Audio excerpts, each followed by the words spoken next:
All right, my name is Franklin Cruz. I'm going to show you how I took one house to convert it to 41 houses on 9 acres. Then I actually negotiated, sold to KB Homes for $1.25 million. And then they actually named the street after me. So we're actually going to get into that right now. How I took this house, converted it over, and yeah, we're going to go through this whole process. So get a pen and paper because here we go. Yes, that's the actual street named after my family and myself. It was a super cool experience. But I'm going to show you how I took it basically what I call lead to legacy. And so with this process, we're going to go through how I found the 9 acres, how I actually got it under contract, what I actually did, how I got the conceptual plans, how I went through all the studies, how I negotiated the teams. And remember, when I first started, if you don't know this, I had no idea what I was doing at all. So if you don't know me, my name is Franklin Cruz. I run a company called True Investors Development. The website is trueinvestors.com. You can see all my case studies and everything I've actually worked on from the development standpoint. My background is I'm a military veteran. I discovered development. It kind of landed on me. I didn't land on it. And so, yeah, so here we are. This was actually one of the first developments, but I was finally able to actually break down the entire process. So if you're ever curious how you actually create a subdivision and what that looks like, and if one day your goal and your legacy is that you want a street named after you, well, I'm going to give you the prime example. And the first house we ever did was 7187 Cruz Court.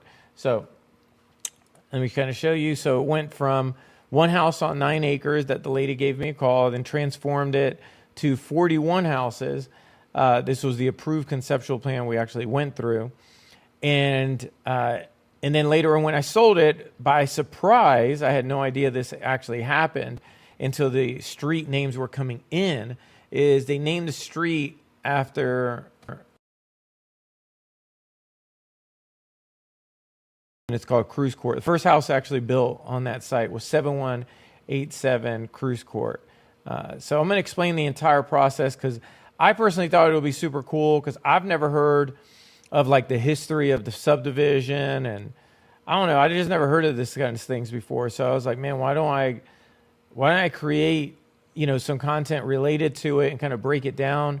Because I really think a lot of people would love to do something like this. So let me share with you how I did it, and yeah, hopefully this will inspire people and you do the same.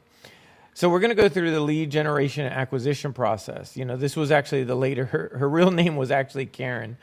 And initially, I sent her a text. It was a referral from a friend of mine. Now, one thing I would add to this as well is if you're considering getting into commercial and development side, commercial and real estate development, right? Commercial world, development world, it is extremely difficult. So I would always suggest master residential first before you commit and going that commercial world, because you're going to get more reps in. Prior to this, I've been a real estate developer or real estate investor ever since I was in the military. I was actually working houses part-time. So you get a lot of reps of negotiations and contract writing and everything. So then when you're finally ready, and I kind of believe it's in anywhere from that 50 to 100 standpoint of like doing at least 50 transactions on real estate houses that you convert over to the development or residential. Or there's other ways around it, but you want to get your reps in on how to negotiate, how to have conversations, how to create win-win scenarios. These are all must-haves.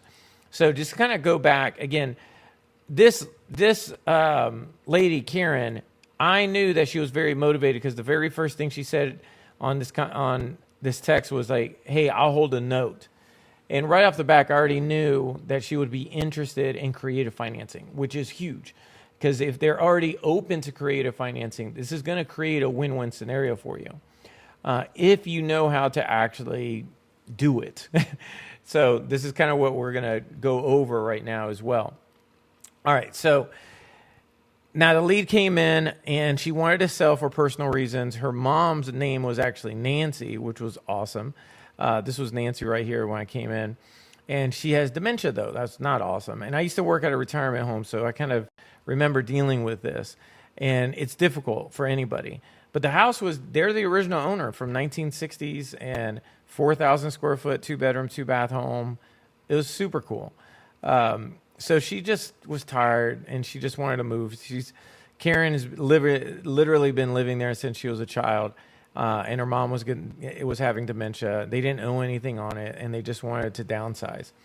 So here's kind of so that process went into me probing and generating some questions from her. So again, I already knew that she was open to holding a note. Now, write a note down, because that's actually a really big deal, because I knew that I could use that in the negotiations, not use it in a negative way, but it's something that I'm like, okay, I know that she's willing to hold a note. Okay, let me think about how I can create this as a win-win. So then you want to build rapport. You want to establish trust with that individual. So that's what I was doing. I gave her a call, asked her what I call, I went through a lead sheet.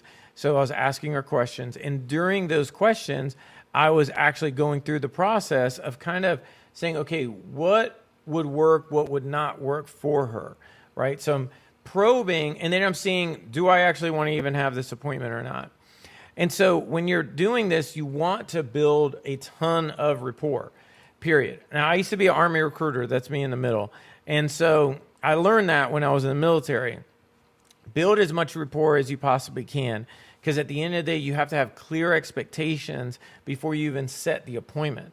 So you want to have expectations saying, hey, if I go down there, I just want to give you a heads up that when I get down there, I'm bringing a contract with me. If we both agree upon these numbers right now, so if I like these numbers and you like these numbers, then we can move forward in the right direction. And I'm bringing a contract so we can sign it here and there. Are you ready to sign if we agree on terms? If they say yes, now we're moving forward, okay? So now what comes up is saying, okay, now I know that she wants to sell for personal reasons, meaning she wants to move on from the property. She wants to downsize, quickly move.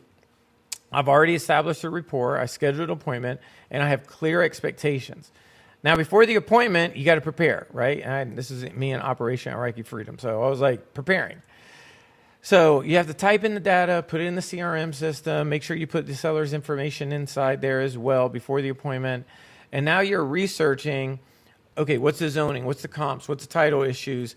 Anything that's going on, what's going on this property? So I'm also preparing what I call the seller's packet.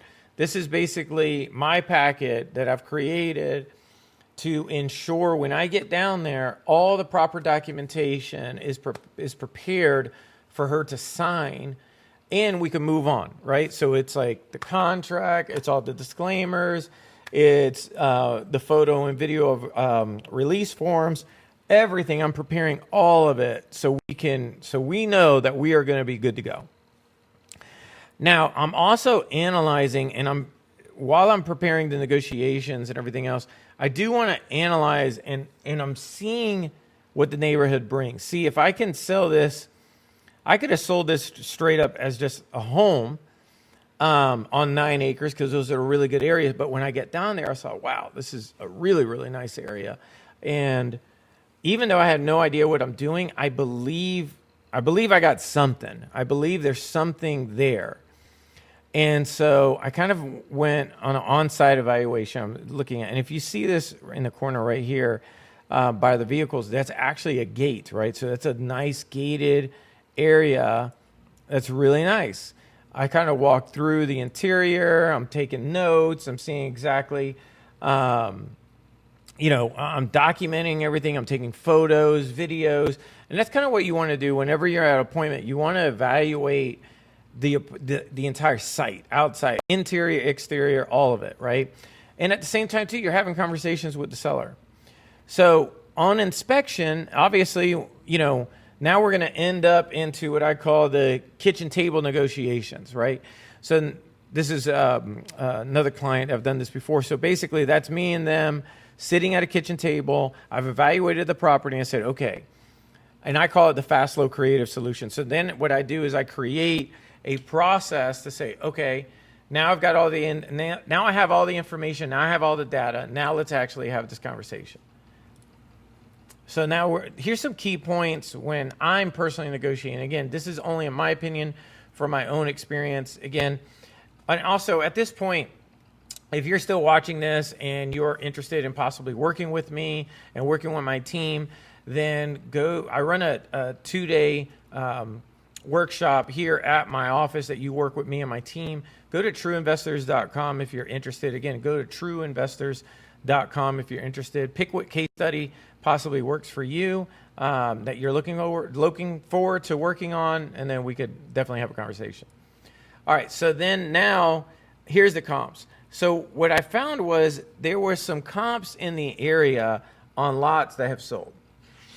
The only thing is I still don't have any idea what I'm doing at this point. So I'm saying to myself, okay, how can we make this work? And how do we make the numbers work, right? And so again, this is, how do we align the seller's goals with my goals and create a win-win scenario? And that's kind of your goal whenever you're dealing with what I call kitchen table negotiations. Your goal is to say, okay, well, how do I create this win-win for me and for her? So this is pretty much what I came up with. So what I came up with was what I call creative terms. We agreed upon $650,000, and I wrote the terms. Now, mind me, I use only a 2-page and sometimes a 3-page contract. The main reason why what I've seen is anytime you go past that point, people question it, and then they want to get their attorney involved. They want to, the attorneys want to view everything. It just takes way more time. Sometimes it goes way higher on cost. So look, if we have a clear understanding, I'm buying it, you're selling it, here's the sales price, when is it closing, who's the title company, and what are the terms, there's not too much more that's it. Right now, there's a ton of due diligence, that I have to do. But there doesn't have to be so many, disclaimers and all these other things that happen on a contract to me that sometimes kill a site. And it doesn't just kill the deal if there's too long and people don't understand what the heck's going on. It really just is, I don't know, it's weird because then they really need to trust you. So for me, it was like, keep it stupid simple, kind of like when I learned in the military, and just move on. And that's it. So we wrote out the terms. If you look really close, you can kind of see the terms. It was like, I paid her some money now, some money later. I did what they call a seller financing into creative deal. I could get into that more into another transaction, but I at least want to kind of show you that, one, it's possible just to have simple terms that you guys are writing out, even though this may not look simple, but it is. The other catch, too, is that you always want to make sure that you write out the parcel ID numbers. On one site, sometimes you may have 3 or 4 parcel ID numbers. You actually want to make sure that you're writing out the parcel ID numbers on an agreement, period. I do that every single time. So after a contract, too, I actually want to make sure there's always some kind of ritual, I call it, so post-contract activities, which is, you hold a camera, sign the pics, here's the seller, take the picture. Here's you as well with the seller holding the contract, take the picture. This is going to hold up in court if you ever need it. Now, the funny part is, with Karen, I actually did not get the photo at all. I completely forgot because I was actually really happy about this contract. And then you want to make sure after the contract that all paperwork is signed and you're reviewing everything, you're going over it all, and you're double and triple checking all of the paperwork, right? Making sure everybody signed and initialed before you leave, because really at the end of the day, you don't really want to go back. You just want to get everything done at one time. So now, once everything is signed, and on this particular agreement, I wanted to make sure I knew that this was going to be a long due diligence. So I basically said, look, if you want, and I'll go back over here. So I said, she wanted $650,000. I said, look, I'll scratch your back if you scratch mine. Only way I see this working has got to be some kind of terms. So I knew that she wanted at least $250,000. So if I can get her, now mind me, I had no idea how I was going to get this. I just knew that this was a deal, and I always look at the premise of saying, if I have a deal and the numbers make sense, I always have found the money. I've never had a problem finding the money if I had a deal under contract. But I had to make sure that I had it under contract. I had to go in that direction of saying, hey, I've got a deal. I'm going through due diligence, and I need to find a buyer or find a way that this is going to make sense and this is going to work. So that's exactly what I did. So then I did, post-contract activities, got everything signed, sending it over immediately. You want to package your seller information packet, send it over to the title company, send it over to the seller, send it over to, if I use a land trust, send it over to your land trust, send it to your attorney if you have to. You want to make sure everybody has it. Save it in the admin side. You're saving everything administrative-wise as well. Like everything is getting saved, right?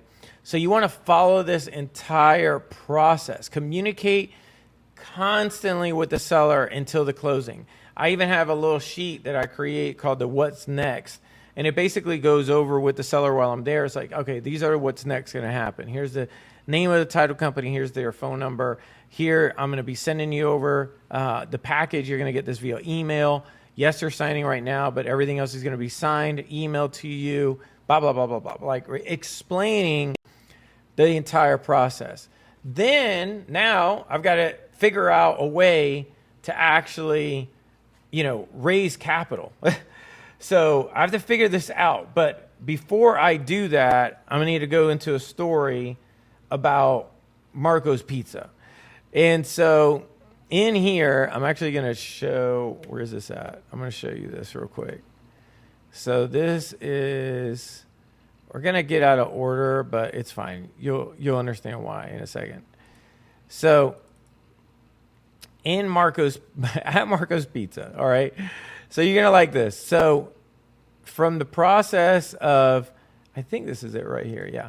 So what happened is I got this property under contract, and I immediately knew that I got a deal, right? And so I was saying to myself, I was like, man, who do I know that has ever done a development? Because I don't actually know anybody. Now I do myself, but who has actually done one, made money, and did anything? So I knew at the time, now the funny part is, while I'm going through all this, right, while I'm getting this under contract, my wife of 15 years files for separation and divorce. And I'm going through it mentally. I'm like, man, you got to be kidding me. Then later on, I found out, too, it was actually with somebody who was in my men's Bible study, a 5-man men's Bible study. And then and they got together. So this was like, just imagine my head is like, what is happening right now? Are you kidding me? But it's happening. So this is happening. This is my world. So at that time, I call Uncle Donnie. So my ex-wife or wife at the time, she had an uncle. It was her stepdad's brother, and he owned Tyler Homes. At one time, Tyler Homes was a really big into building homes here in Lakeland, Florida. They did subdivisions, they did all kinds of stuff. They were amazing. And so I knew that at one time he did. Now, then he went broke in 2008 and was kind of a shell of a person, but they never took away his knowledge. And so I remember I called him up. I said, hey, Uncle Donnie, I think I have this deal. Can we meet and look it over? Tell me what your thoughts are. He says, look, if you take me to Marco's, this is where Marco's, take me to Marco's Pizza, buy me 2 pizzas and a Coke, I'll tell you everything. I said, say less. It was like, done. And so then he starts talking to me. He said, look, you need a civil engineer. You need a ESA 1 report. You need, so right when he said civil engineer, just FYI, immediately I said, oh man, I'm going through a divorce. I don't want to hire an attorney because civil, right? The word civil. And so he was like, no, it's not what you think. It's not like that. So anyway, we go through this entire process. I'm going to go back to Uncle Donnie's story as well, but he was a huge help. I'm taking notes. I'm writing everything down because I had no idea. I didn't even know where the starting line was. So I didn't even know what to do, what questions to ask, how did it even go by it, what did it cost? No clue. So he was the one that actually put me in that starting line. So now what I want to do is I want to bring up something real quick. So we're going to go backwards a little bit. So now, remember, I have it under contract. Now I know what Uncle Donnie's saying. Now I've actually got to raise capital because now I have to pay this lady. At the same time, too, remember, I'm going through a divorce, right? So I had to figure out what is necessary if I'm going to build, because at first I want to build this, right? And so I remember reaching out to one of my private investors. Highly recommend you do this too. If you're already an investor or even a real estate agent and you're working with investors, you can, an investment's an investment. So I brought this up and I said, look, I don't know anything I'm doing, but I do know this is going to take a lot of time. And I remember this was the offer I made to my private investor. Was first, before I brought this up, I wanted to make sure that people were interested. So I remember when I met with Kimley and Horn, they said, hey, you could probably put 25 houses on this lot. And I was shocked. I was like, okay, well, I don't even know what that means. But before I go that route, I need to get what they call LOI, letter of intent. So I had several different companies show me an LOI. Here's one of them. And they said, hey, we'll pay $58,000 per lot, $2.2 million if you do the math. I'm blown away. I'm thinking I just won the lottery. I'm thinking like, are you kidding me? Like this is really happening?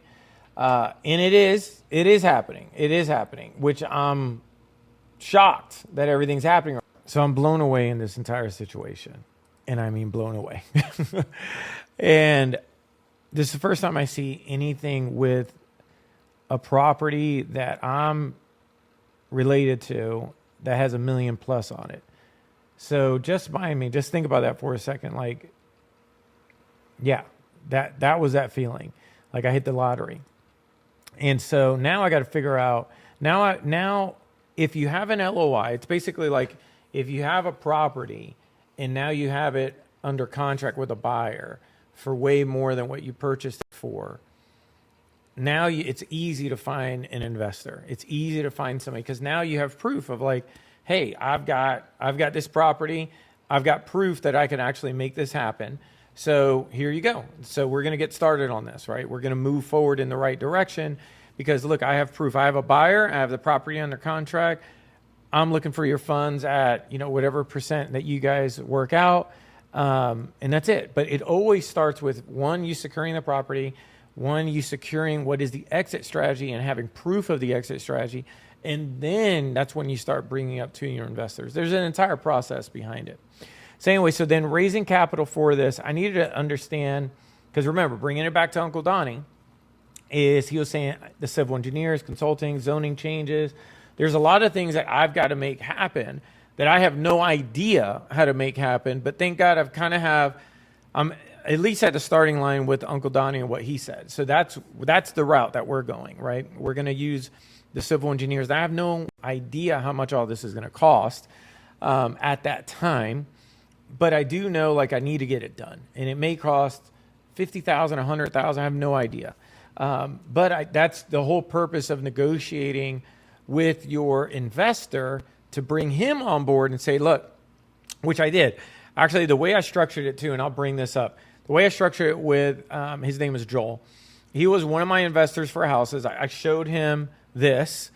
Hey, I've got a buyer for the property at X amount, and I'm getting more, right? So what I'm going to need is I got to do studies. I got to do all this thing, and I'm going to need $50,000 up front because I've got to work on this property as well. So as a developer, I've got to start working on this. And so I'm like, okay. And so I said, look, this is what I'll do. I have no idea what I'm doing. I don't know how much money it's going to cost. But if you're willing to say, look, I'm willing to bring up to $800,000, right, and pay me the $50,000 up front, and you pay 100% of all the studies. You pay everything. And so he said, yes. I was like, all right, dope. And what we'll do is we'll split it 50-50. And then I paid him 50-50 plus 5% pref. That means no matter what, every year he gets a 5% interest on his money plus the 50-50. So technically he makes 55% if I could sell in a year. Now, this was huge because I didn't know what the end what did the end look like financially? I had no clue yet. So anyway, so now we've got to coordinate with the consultants. I've got to get what they call a topo boundary tree survey. This is actually the real topo boundary tree survey. So if you don't know what a topo boundary tree survey, you've never heard of it, trust me, this was my first time too. There's necessary studies that you need while you're going through the process of getting the land, what I call shovel ready, right? Like putting a shovel in the ground.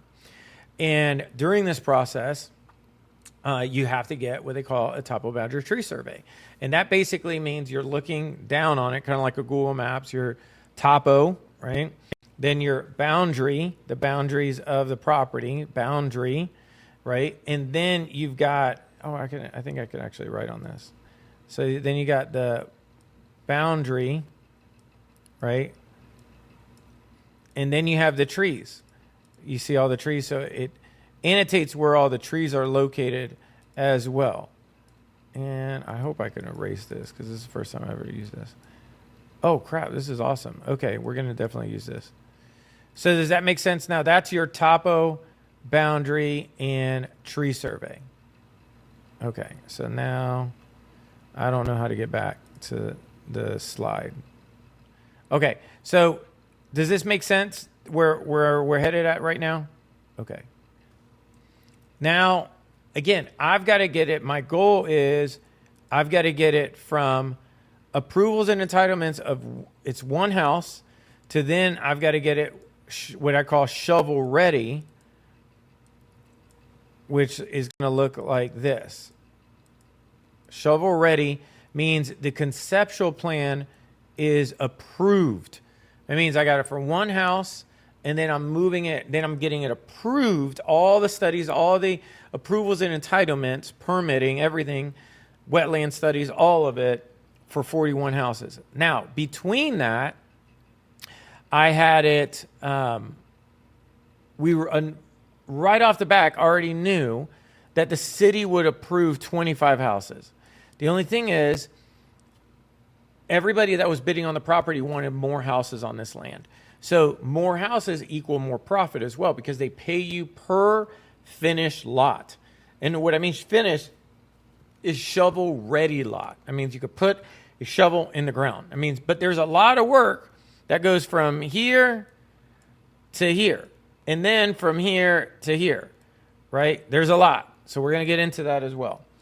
So again, I've got to get it. Now I had it from one house, right? So you got it one house to, I'm not going to draw 25 houses, to 25 houses, right? Then we got it approved. No, we didn't get approved. This is another conceptual plan. Now, mind me, every conceptual plan that we are doing, guess how much this thing costs? $5K, $5K, $5K. I did 9 conceptual plans. Now, I can get it a lot lower now, but I didn't know that. So anyway, so just mind me, every single time you see a new conceptual plan, that's what it was. So originally we had it, this was 39. So 39 homes. That's a 9, sorry. Oh my goodness, that's a horrible 9. 39 homes and then to 41. And the only reason why, if you look really close right here, the only reason why we actually got, Jesus Lord, I apologize. Okay, so the only reason why, if you look right here, okay, so we had it 39 houses.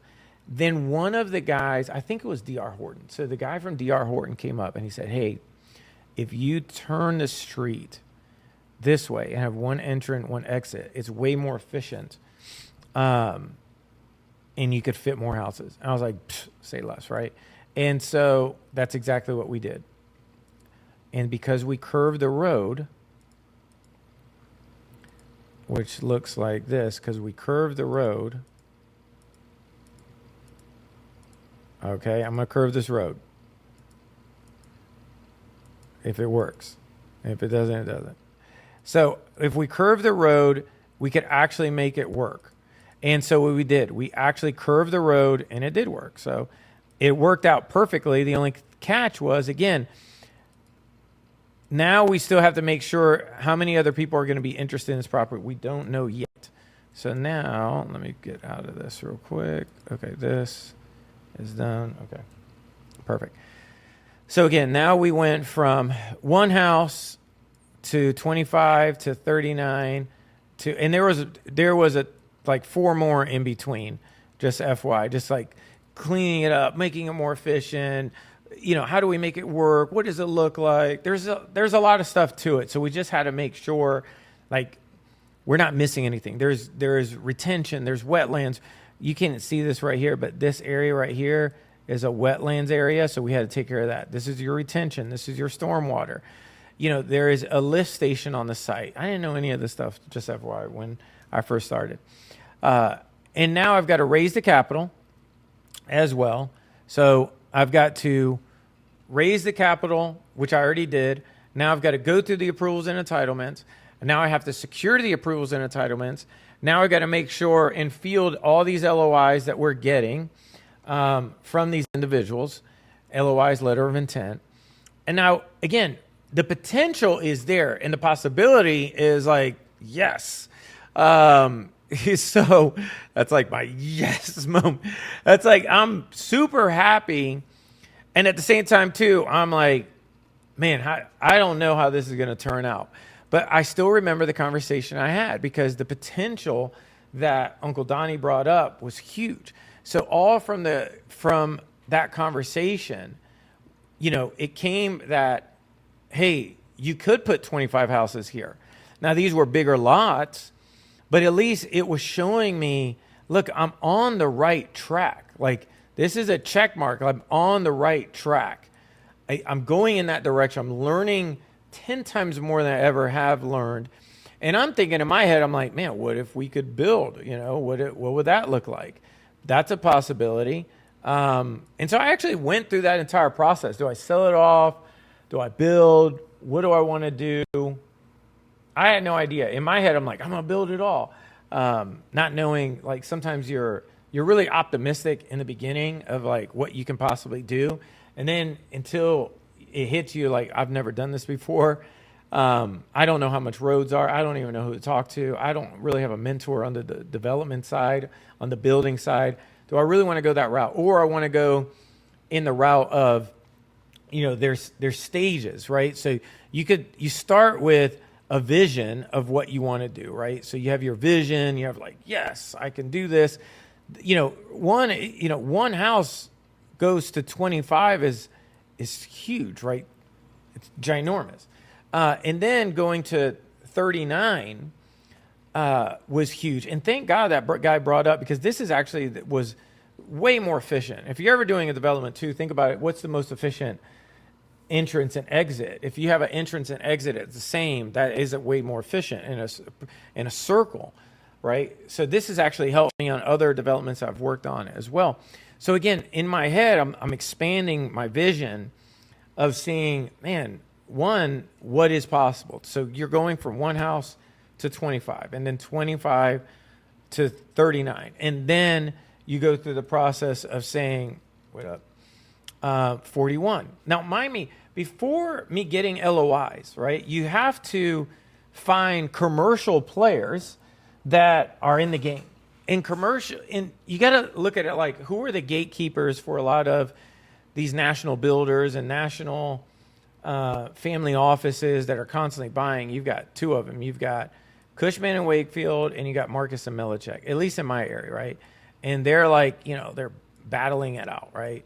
And so that's like my fighting stance, which is horrible. And so, they're sending out powers their way. And so you've got these two individuals that are huge companies. And so here's a couple of lessons that I learned from Marcus and Millichek and Cushman and Wakefield. You want to go with the company that has the least amount of items in a deck. So what I mean by that is, if you're selling a property and if you're looking at a property, right, and you are a buyer, you want to basically not read a book of the property. You want to read the highlights of the property as quickly as you can and make a decision, right? Am I interested or not? Marcus and Melichek, when I negotiated with them to see if they had buyers, they gave me a 30-page synopsis. Unbelievable. Cushman gave me a 5-pager. Guess who I went with? Cushman. And they were actually the ones that started bringing me LOIs. Before we even had a signed agreement, they were doing the work. Marcus and Melichek, they didn't want to do anything until we had a signed agreement. So to me, it's like, put your money where your mouth is. Start doing the work, and let's see what's possible. That's how you want to go. And so remind me, or I'm going to remind you, is while I'm going through this, I'm also going through chaos at my home. I have 2 boys. I'm going through it. Financially is dwindling. It's not fun. I needed more money. This was, a home that I had before and then not there anymore, at least not the way that I was thinking that it was going to go. It's super tough on me and the boys. And I'm navigating all this stuff. And at the same time, too, I'm not seeing my boys for long periods of time. This was actually this was a picture taken after I didn't see my boys for a while. And so, just remember, I'm going through all this. I'm getting these LOIs that are coming in. And then I get this LOI from KB Homes. KB Homes sent me an LOI. And I was like blown away. I was like, oh, wow, KB Homes. D.R. Horton did too, Southern Homes. Everybody was sending me LOIs. And I was ecstatic because I thought in my head, all right, so again, I'm thinking in my head, now I got KB Homes. Now just remind me, or I'm going to remind you, I'm going through a divorce. I'm going through all the things that I'm going through. And KB Homes sends me a bid. Now, there's a couple things that you want to think about whenever you receive an LOI, right? So I'm going to bring this up. So there's 2 types of things that you want to think about. Number one, the company that is sending you an LOI, can they pay cash or are they securing financing? Do they actually have money in the bank or they actually have to go to a bank and secure financing that way, right? Like they actually have to go. This is a banker with little arms, I guess. So they got to fill out paperwork, then they got to get it. So KB Homes has cash. So that's a positive note. So you want to find that individual that, again, can pay cash as long as you hit, your points from here to here, basically, again, taking it from land to shovel ready. That's what they want. They want a shovel ready product. And then they have some kind of proven track record. They have some kind of history of successful projects. Any nearby developments. KB Homes did, right? And so everything's got to align with your goals as well and your needs. These are things that, again, I'd learned through time, but it made a lot more sense as well. So KB Homes, they initially sent me over this super long, I think it was like 63-page contract. This is called what they call a PSA. And so whenever you get a PSA, it's long. You typically want to have an attorney look at it. But if you look right here, it said 2.5 mil. And so, again, I'm going through a divorce at this time. So I am getting better at understanding contracts. My recommendation is this. Whenever you have a PSA, you want to get a red pen and you want to do what they call the red line. That means basically read the contract first before you actually see your attorney and redline all of the words that you don't understand. You just want to redline everything.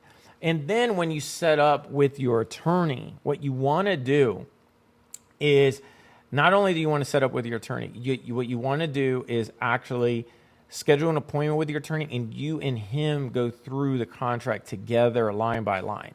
You're already paying for it. So it's not like you cannot be in the room with him. So you want to go through it line by line by line. And that's the best way. That'll save you like this, just FYI, before I did that, this contract took me almost $10K in attorney fees to review. So right there, I'm going to save you $10K. Because what happens in your head, you're like, oh man, this is awesome. Like, you don't understand the process yet. So because you don't understand the process of how everything's going to work, you kind of have all these assumptions. You have assumptions of attorneys. You have assumptions of how negotiations are going to go. You have assumptions that, if somebody's going to give me $2.5 million, like it's just going to go in my bank account, right? So there's assumptions. And the only way you could do this is through learning what the truth is. And so what I did is I actually negotiated it from 2.5, it says 2.4, but 2.5 to 1.25. And I'm going to tell you why. The main reason why I did that is in this contract, it did not have shovel ready.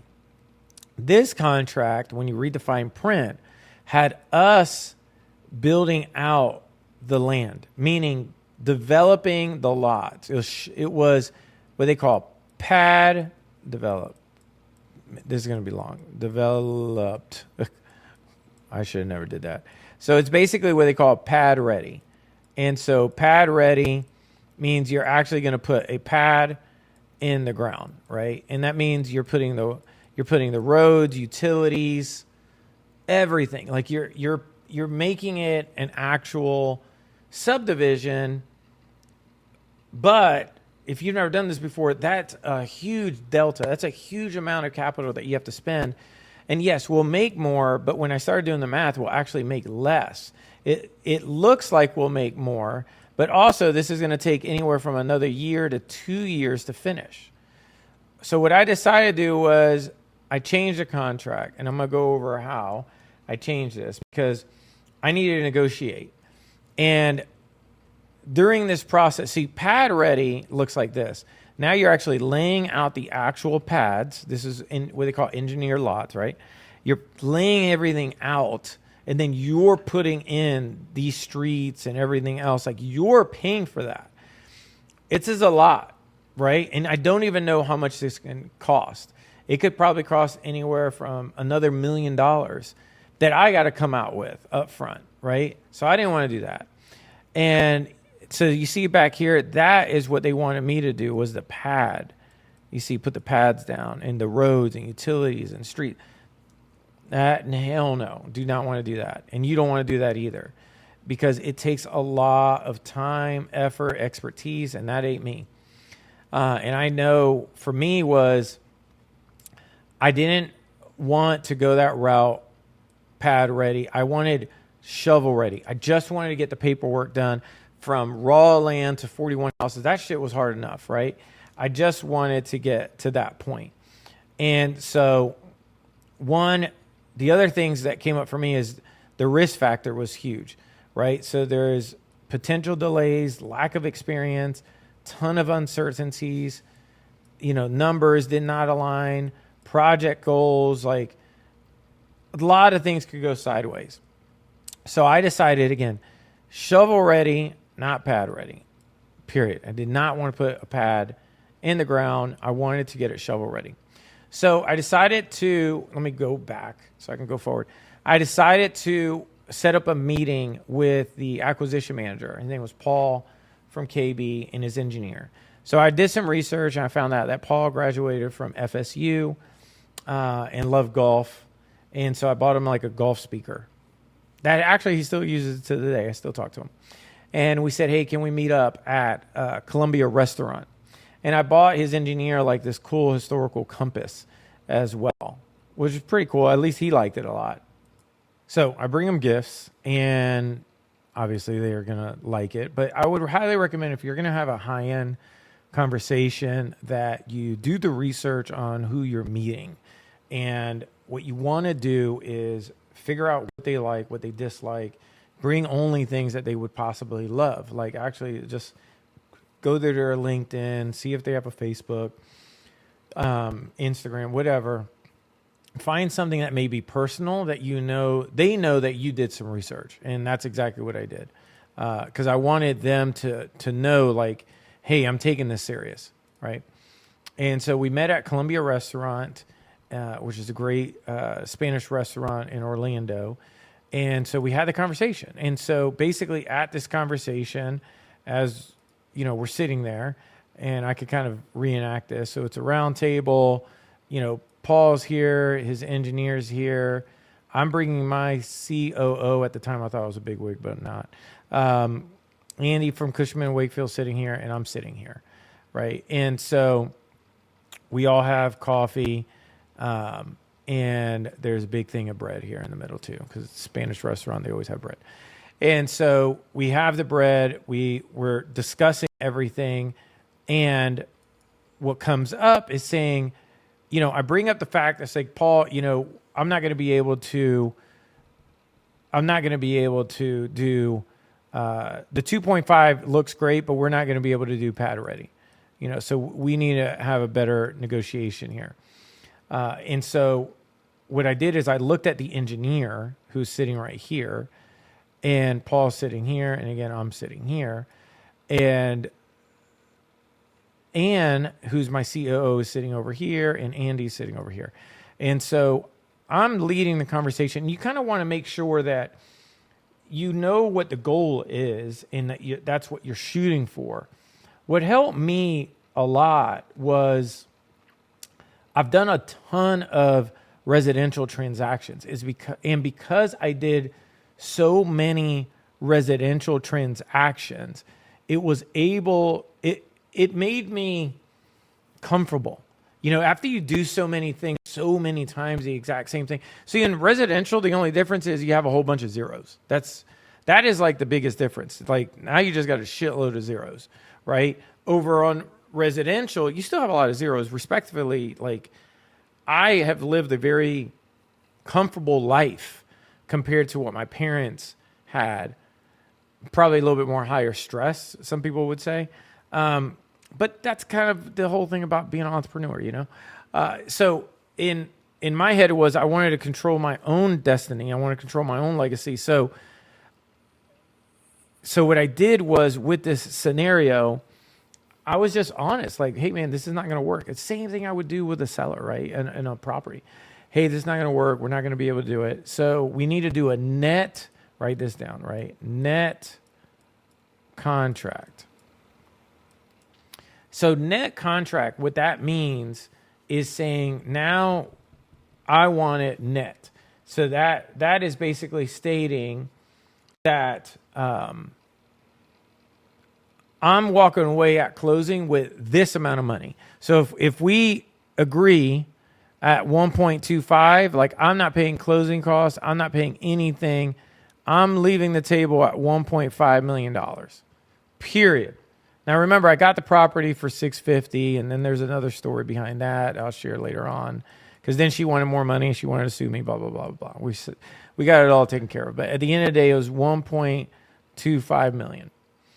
And so with that $1.25 million, that's what I wanted to negotiate. That was my thought process. So what we decided to do was say, look, I asked Paul, I said, look, what is it going to take? You know, do you guys really want the property, yes or no? He said yes.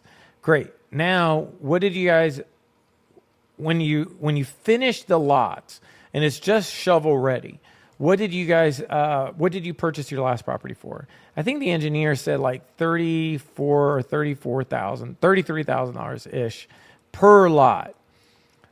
And that means shovel ready per lot, they netted about 33. I said, look, why don't we just do 33,500, meet in the middle, and we call it a day. Times that by 41, and that is about $1.25 million, right?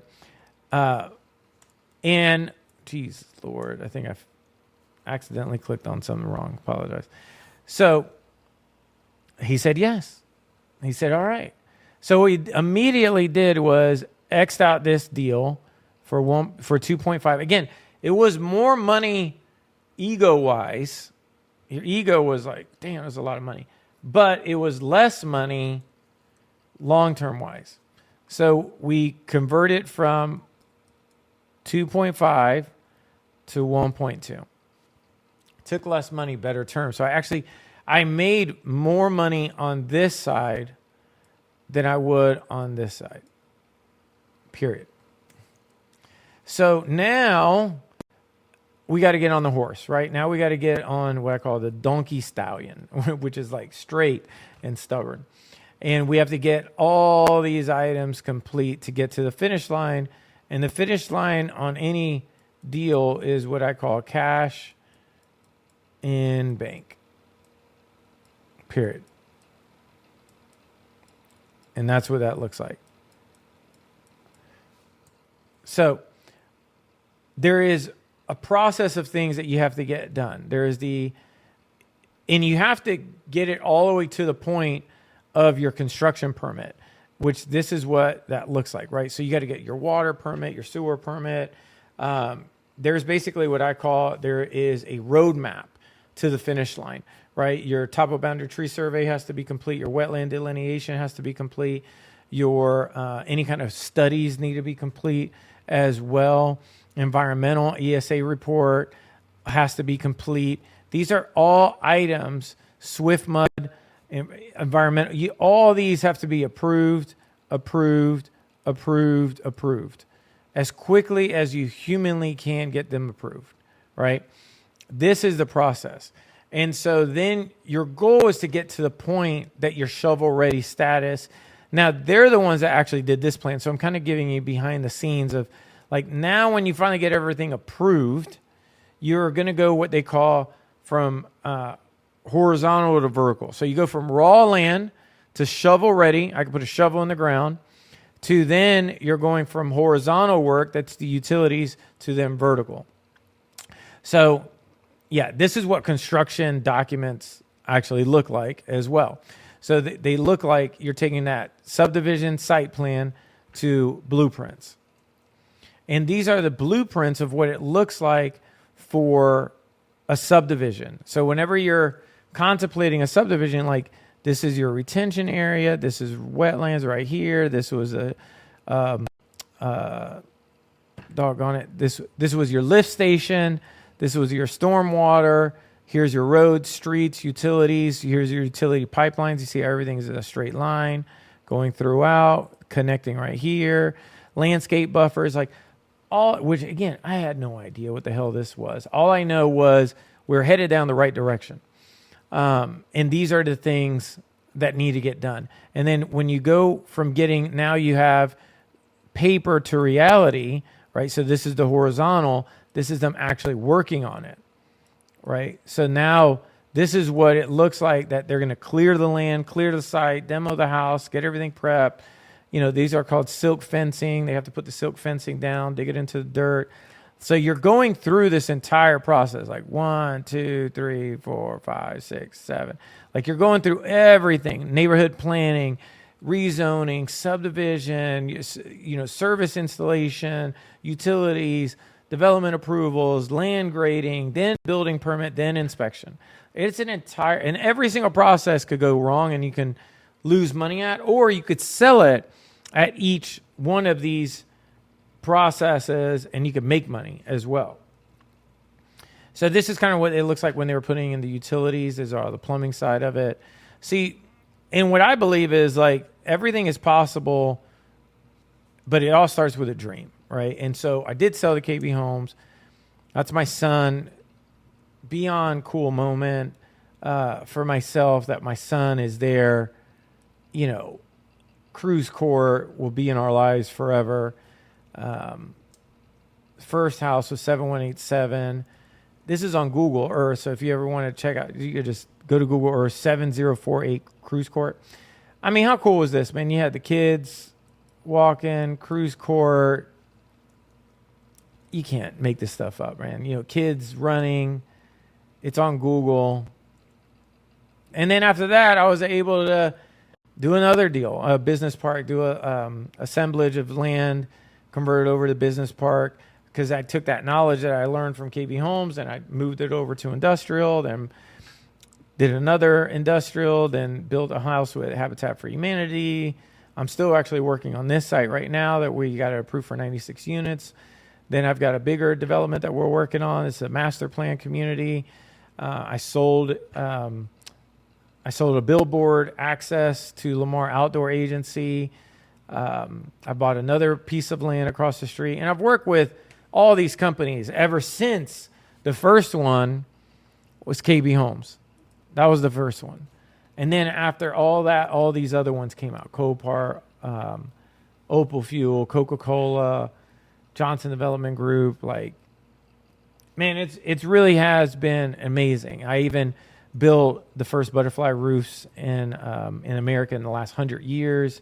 So what happens is it starts this ripple effect. Then I was on the front page of the newspaper talking about my developments. So it's like anything is clearly possible as long as two people sign and agree. That's kind of my go-to, right? And so if you got something out of it, your big takeaways, right?